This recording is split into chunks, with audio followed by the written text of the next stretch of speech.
Hey guys, Marcus Melnick here with Firearm Mentor. Hope you're enjoying my YouTube channel. Don't forget to like, share, and subscribe. These little things are free to you and really help the channel. I appreciate your support. Enjoy. Thank you.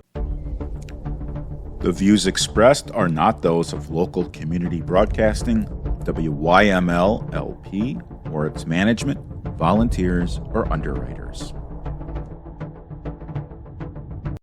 Greetings and welcome to the Personal Safety Show. This is Marcus Melnick, your host from Firearm Mentor and Stress to Logic. And today I have Raymond Brunner from Lifescape Services on the show to talk to you about some very important ways that we can help protect the elderly community. Raymond, welcome to the show. Hey, Marcus, how you doing? Glad to be here. Thanks Awesome. for having me. Do you go by Raymond or Ray? Either one's fine. Okay, or hey you, or late to dinner. So either way. When I was in trouble, it was Raymond. My mom always called me Raymond when I was in trouble. Yeah, I got my middle name used as well. So can you just before we get started and dive into everything, can you tell everyone what's your personal origin story and how did you get to where you are today? As probably with most people nowadays, it's not a straight line. So I went to college. I studied psychology and philosophy. So my intention was kind of eventually to do something in law enforcement, possibly become a profiler with the FBI. I did not get into my graduate program fast enough. There was more candidates than there were spots. So I was delayed a year in getting into that. So in the meantime, I decided, okay, I'm going to go out into the real world, try and get some job experience. I ended up getting hired in Wisconsin, in southeast Wisconsin, for the parole division. I ended up becoming a probation and parole agent. I enjoyed it immensely. I learned a great deal of information about the criminal justice system, and eventually I stayed with that. I actually retired out of that after 20-some years, right at the end of 2020, kind of when everything started slowing down with COVID and stuff. So after that, I ended up going into Catholic Charities as an investigator for the state of Illinois through the Adult Protective Services program.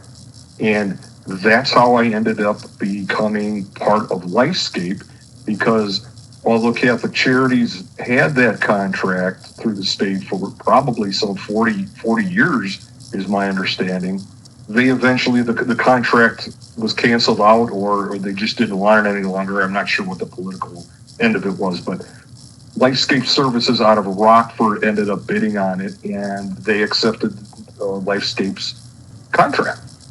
Terrific. Can you dive in and tell us what is Lifescape and what does the organization do, and specifically what do you do for it? Lifescape Services is a nonprofit organization. There are hundreds of them throughout the state that kind of try to do the same thing, sometimes to a lesser extent, sometimes providing more services. Lifescape is actually, it's called Lifescape Services Kitchen because they originally started out as providing nutrition and Meals on Wheels to the community. So they are based out of the Rockford area. And you go, Rockford, boy, that's a long way down the road. They are trying to increase their footprint in Illinois, and this is how they're going about it. So they ended up getting the contract for Lake County for the APS program. So if we could kind of keep track, they're originally in the Rockford area. So they started with the Meals on Wheels, the nutrition program. They branched out to working with the mentally ill. They ended up providing services, what are called like adult day programs or adult daycare, where it's like going to a club. Elderly can go to the clubhouse and there's trainings or there's games or whatever they're doing, but it kind of gives them a reason to get out of the house and still stay involved in the community. So they've got that aspect, and then they started their APS program, I think 13 years ago, and they've got an office out in Rock Falls. So they cover about 4 counties out on the northwest side of the state, but now that they're in Lake County, the plan is to try and mimic the model that they've got out there in terms of we're hopefully going to be able to bid on what's called the CCP, or the Community Care Program here in Lake County, and maybe even branch out to take over Meals on Wheels someday, or can we provide more services for the elderly? And there's a lot of services in Lake County, and I think we're real fortunate, from cleaning services to caregiver services, to housekeeping services, to everything in between. So we're fortunate. It's kind of a dense urban environment, but there is resource after resource after resource here. So we're lucky. And just so our listeners know, in law enforcement, we often use a ton of acronyms. So APS is Adult Protective Services, just so that we get the context. And please correct me if I'm wrong, Raymond. No, correct. Okay. I'm sorry, you're right. Ackerman, it's nonstop. So Adult Protective Services is the division that is run by the state. Every state has Adult Protective Services throughout the country. So Illinois Department on Aging has this division of the Adult Protective Services program. So basically, it's their responsibility to generate the policies, the procedures, the monitoring of how well the different agencies are doing the job. So what they do is they award contracts to different agencies in the state. So for example, I'll use the difference between Lake County and Cook County. So Lake County only has one agency that does Adult Protective Services, and that's Lifescape. In Cook County, due to the increased population, I believe there's upwards of 8 or 10 different agencies. And when I say different agencies for different areas that they aren't affiliated with each other, but they have the contracts through the state. So they run their agency a little different, but they still have to adhere to the guidelines of Adult Protective Services through the state of Illinois. I want my listeners to know that this is my dream, teaching people about safety. If it weren't for you, if it weren't for my listeners, I couldn't live my dream. So on behalf of my family and myself, I want to thank each and every one of you for allowing me to live my dream. And I also want to continue to live my dream, and I'm excited to continue to spread the word of safety. Recently, I began a new service as a conference keynote speaker. So if anyone would like for me to speak at future events, or if anyone knows of an introduction or would like to discuss how we can work with one another, I'd love to do just that. The keynote speaking website is www.stress2logic.com. That is STRESS2logic.com. If you're aware of any conference speaking engagements where you'd like to have me speak, I'd love an introduction. You can always share my electronic business card, which is Marcus Melnick, MarcusMelnick.com. Now, back to the show. So, you don't know this, but I've done street smarts seminars for not only the elderly, but for adults with special needs. Usually they were young adults with special needs, and I continue to go back and talk to them about ways that they shouldn't be taken advantage of. Can you discuss how adults with disabilities are often taken advantage of, what the scams are, and how they fall into the various scams and traps that happen? Great topic, and I agree with you. I've always tried to educate anybody that I come in contact with. I think an educated consumer is a better consumer. So when we talk about people being taken advantage of, the biggest one out there right now is these online scams.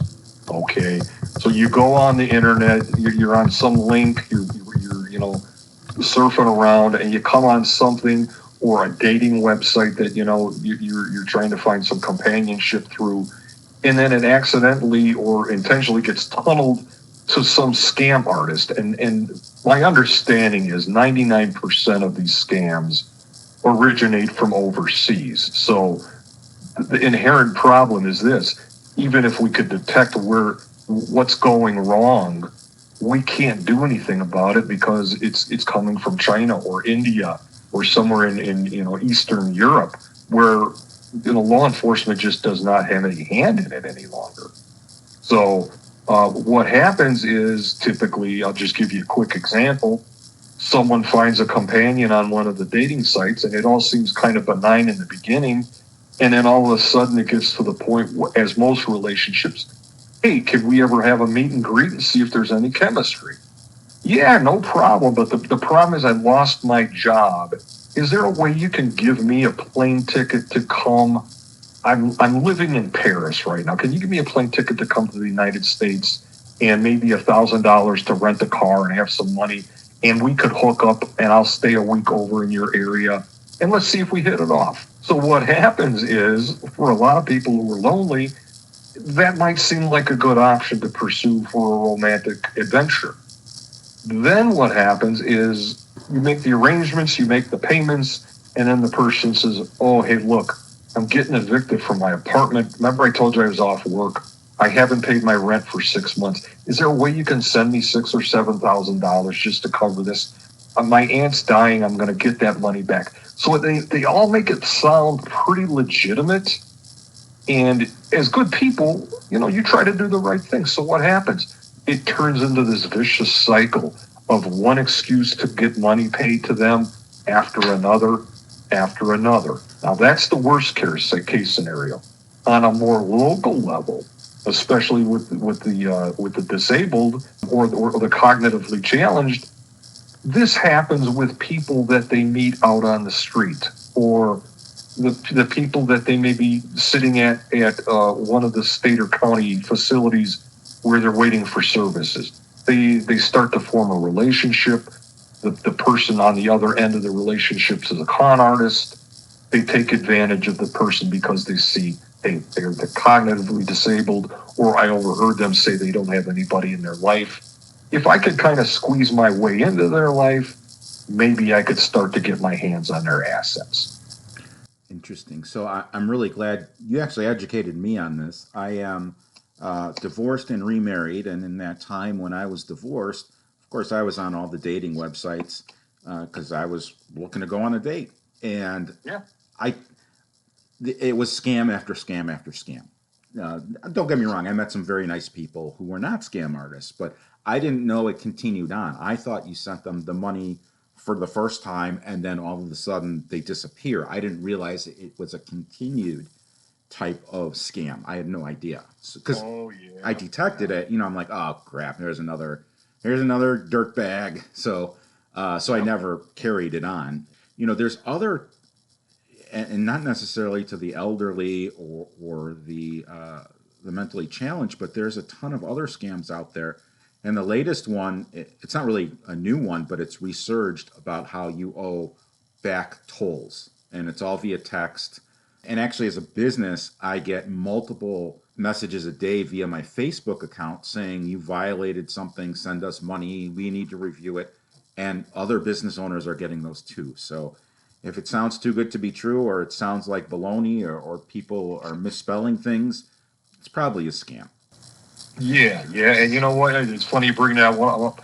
I myself still panic when I get that. I just got one recently there, and I'm getting the one right now that they're closing down my iPhone account with where I keep my storage devices. Right. Any way for a scam to sound legitimate, they will attempt it. And all I can tell you, and you know this if you dealt with law enforcement, if it truly is a legal issue, you're going to get something in the mail, because that's the only thing that would stand up in a court of law. It has to be in writing. So I would urge people, when you get these things, don't even click on them. If you look and you can manage to find where it's sent from, if it does not say directly the Illinois Toll Department through the DOT, it's a scam. Absolutely. But you've got to be smart enough to try and do your homework and looking at this stuff, or like I said, just completely ignore it. And if it really is that bad and it's a situation, you're going to get a letter. Absolutely. I want to switch gears a little bit. And we talked about adult protective services, and the context that we were talking about was protecting people from other people. But sometimes individuals who have some issues need protection from themselves. I'll give the listeners an example. I was speaking to someone, and they know of someone who knows of someone. In any event, the person went into the kitchen who had dementia to pour themselves a drink, and they poured themselves a cleaner and drank it and didn't know they poisoned themselves. So can you talk about things like that, or self-neglect, or if you can go down that road, and how people tend to self-neglect themselves and what we can do to help them? I think we got do a little bit of a history lesson here on Very good. Where adult protective services began, what I think its original intent was, and how it's managed to morph over the last number of decades. So my understanding is, I believe in the 80s, adult protective services really became a hot topic. And I think a lot of that, we've got to do the history lesson here again, and that is why? Well, the baby boomer generation. The biggest population we have in our country is the baby boomers, who were born from 44 to 63, something like that. So as they have started to gray out of the society, some issues started to come to surface that people just weren't aware of before in the past.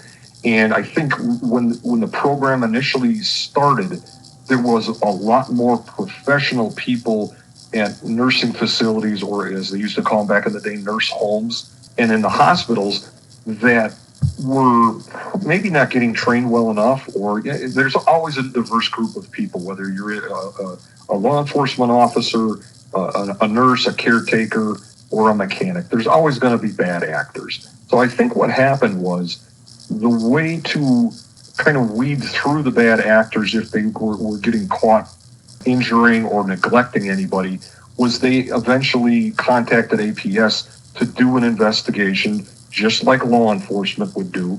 And if there was reason to believe that there was enough information, I think efforts were made to work with the district attorney. But at the very least, we established what was called a registry, which if you were found to believe that you had violated somebody in terms of neglect or abuse or anything of that nature, we would put you on the registry, which means the registry is something that future employers of services or hospitals or nursing facilities would look at. And if your name was on the registry, it was basically you were blackballed out of the industry. So it was a way to keep people away from continuing wrongdoing or neglecting or abusing the elderly or the disabled. Now, let's fast forward a couple decades. The structure with the insurance companies has changed. A lot of people may not qualify for a lot of the services that they used to back in the day. So what has happened? A lot of people are now going to non-professional caregivers. And when we talk about scams, this is a big scam too, where people will say, yeah, I'm a qualified caregiver. I've got all the credentials. I worked in the industry for 10 years, but they leave off that last note, which is, but I lost my job due to a case of neglect or what have you, and I ended up on the state registry, and I can't work as a professional as a caregiver anymore. So what does that mean? That means the person probably is a questionable character, but you'll never know because you're hiring them off the grid.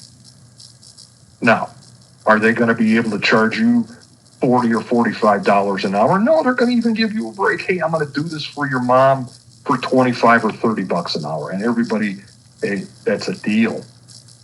Let's take it. But what in essence is happening there? Maybe you're opening your family up to this person victimizing your mom or your father. Or, hey, the worst case scenario, they somehow manage to get their fingers onto the checking account to help pay the bills. And then once they realize nobody else in the family is watching, they start helping themselves.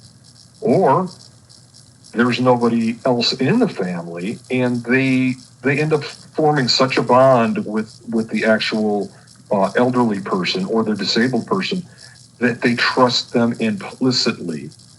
and then that person ends up getting their name on a power of attorney agreement or some kind of legal document that now entitles them to accessing their funds or making them an executor of a will. See where that can go? Absolutely. And the other thing that I'm aware of is sometimes they become co-signers on vehicles, loans, mortgages. Correct. Yeah, yeah. So it truly is the old phrase, buyer beware. And it still astonishes me. So again, getting back to, I was, doing corrections for 22 years, and then I've been doing this for the last 5. I always seem to question, how is it that people tend to trust so implicitly when they've lived their whole life being cautious, not giving people access to their bank accounts or credit cards, and all of a sudden one day that gullibility starts to sink in.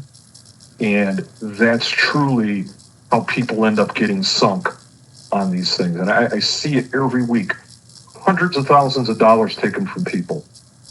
Their entire life fortune. Houses. Put me on your house.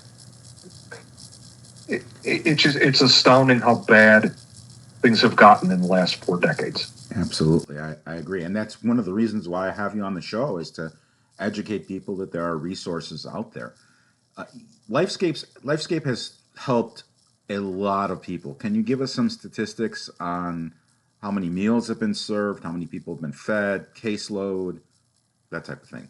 I guess I didn't even finish your back question about self-neglect. So sorry. Let's go back to that. Yeah. Let's get back to that. So all self-neglect is as we get older, we're not either getting out of the house enough or not having people over enough. We start to slip in terms of our social graces, which means the first thing that seems to go is the hygiene. I'm not going out. Why should I take a shower today? Why should I comb my hair or wear clean clothes? So what we start to see is the slipping of the hygiene, and then the repeated wearing of the same clothes over and over and over. And one would come to the conclusion, well, retired people got more time on their hands than everybody else. How is it that I, who work 50 hours a week, have time to even do my laundry? So we question, what's going on that they're not getting their laundry done? Is it a socialization issue that is no one's coming to visit anymore? They're not getting out. They don't put any importance onto this. And then it starts to bleed into other areas. Well, no one's coming over. There's no reason for me to keep up with the housework. They stop vacuuming. They stop cleaning the kitchen floors or cleaning the kitchen. Dishes start piling up. So when we go into investigate some concerns and we start to see these components piling up, they're indicators that someone is kind of starting to disconnect from the human race. So we look at cases like that. There's services, there's friends that we could have call, that come by the house to do visits. There's these day programs for the elderly. Some communities actually have the community center where you can go in and socialize and play games and hang out. I'll go so far as to say, there's restaurants where they got the little coffee clutches. Whatever it takes, we encourage people to try and stay involved in the world. And that goes the other way around. Don't ignore the older folks. Don't ignore the people with disabilities. Just because they can't go to a museum with you doesn't mean you can't come to the house and watch, the History Channel and discuss, hey, what was it like when you were a kid? What did it look like back then? What everybody likes to talk about themselves, right? That's everybody's favorite topic. Right. Just try and engage people. Try and keep involved, because it's by staying involved that, going back to our previous story, that people don't fall into these scams where, I've got no one in my life. Then you start going off and branching into the internet to try and find someone who, like I said, is an international troublemaker. If people stayed involved at a local level, a lot of that would be detected, and people would be able to say, hey, you're putting yourself at risk. Don't go down that road. But that continues, like I said, that continues to the point where if no one's coming into that house and no one's assisting with getting medical attention, people start to feel like they're the lost man. I don't know if you remember that little phase back in, I think it was the 30s. Yeah, he's the lost man. That means no one cares about them anymore. And as people, we have that our entire life until we start to age out. And when that happens, we don't feel like we're important enough. And that's when we start neglecting our needs. We stop going to the doctor as we should. Maybe we can't get to the appointments. Maybe we want to go to Walgreens and get the pharmacy prescriptions. We can't do it. We don't have anyone to help. So it turns into a snowball effect. And for a lot of the cases we see, we get them so late in the game that it's hard to improve all of these problems in a timely fashion. We do what we can, but I'll just give you an example. It's the person that they're no longer taking care of their physical needs. Their skin starts to break down because they're not showering. They're getting more and more wounds. They get infected because the house isn't cleaned. They don't take care of the dog. The dog's defecating or urinating in the house because it's too much work to go outside now. One problem turns into another. And by the time sometimes we get involved, the to-do list is gigantic. Not to say it's not doable, but there is only a limited resource base in the world. There's only a finite amount of finances that we can do this. We do our best. That's why we lean, and I want to make it clear, we are not a one-stop service organization. When you call APS, we investigate concerns of abuse, neglect, self-neglect, willful deprivation, passive neglect, sexual abuse, abandonment, confinement. All of those things are things we investigate to make sure that there's not a wrongdoer in that house. And if there is, what can we do to either eliminate them from coming in, or how do we make that person safe and provide different or better services through different organizations? So we lean on the community and collateral agencies in the community to provide those services. The views expressed are not those of local community broadcasting, WYML LP, or its management, volunteers, or underwriters.